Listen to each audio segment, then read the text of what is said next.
বর্তমান সরকারের সময় চাকরির জন্য নেতাদের পেছনে ঘুরতে হয় না, স্বচ্ছতা আছে বলেই তা সম্ভব হচ্ছে। শনিবার টিসিএস এবং টিপিএস গ্রেড 2 পদে অফার বন্টনের সময় কথা বলেন রাজ্যের মুখ্যমন্ত্রী প্রফেসর ডক্টর মানিক সাহা।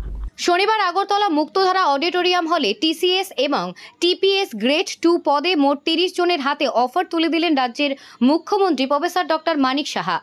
আর এই উপলক্ষে আয়োজিত অনুষ্ঠানে মুখ্যমন্ত্রী ছাড়াও রাজ্যের মুখ্য সচিব জে.কে. সিনহা, অর্থ দপ্তরের সচিব অপূর্ব রায় সহ অন্যান্যরা উপস্থিত ছিলেন। অফার বন্টন অনুষ্ঠানে আলোচনা করার সময় মুখ্যমন্ত্রী বলেন, আগে চাকুরির জন্য নেতা মন্ত্রীদের পেছনে ঘুরতে হতো, বর্তমান সরকারের সময় নেতা মন্ত্রীদের পেছনে কাউকে ঘুরতে হয় না। তিনি উল্লেখ করেন, লিখিত পরীক্ষার মাধ্যমে চাকরি প্রদানের কথা সব সময় বলেন প্রধানমন্ত্রী। গরিব হলেও মেধা থাকলেও লিখিত পরীক্ষার মাধ্যমে অবশ্যই চাকরি পাবে, সেটাই প্রধানমন্ত্রীর মূল উদ্দেশ্য বলে উল্লেখ করেন মুখ্যমন্ত্রী। এটা একমাত্র সম্ভব হচ্ছে সরকারের স্বচ্ছতা থাকার কারণে। আগেকার সরকারের সময় দিল্লি থেকে কোনো অনুদান রাজ্যে আস্তে আস্তে অর্ধেক থেকে কমে যেত, বর্তমানে সরাসরি দিল্লি থেকে বেনিফিশিয়ারি অ্যাকাউন্টে চলে যাচ্ছে বলে উল্লেখ করেন মুখ্যমন্ত্রী।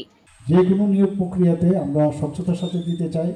এই গভর্নমেন্ট চাইছে যে যারা বেকার, কোনো অবস্থায় সবাইকে চাকরি দেওয়া সম্ভব নয়, কর্মসংস্থানের সুযোগ হচ্ছে আসল, এবং সেটা আমরা করব। কিন্তু আজকের যে কারণে এখানের অনুষ্ঠান, যারা আজকে এখানে অফার পেয়েছেন, আমি ওনাদেরকে বলবো যে আপনারা ভালোভাবে কাজ করবেন। ত্রিপুরাকে আপনারা মনে করবেন যে আপনারই রাজ্য, জানি আপনারা সেটা ভাবেন, কিন্তু আপনাদেরও কর্তব্য আছে এবং আপনাদের যে কর্মক্ষেত্র আপনারা যাচ্ছেন নতুনভাবে, তার যাত্রা শুভ হোক।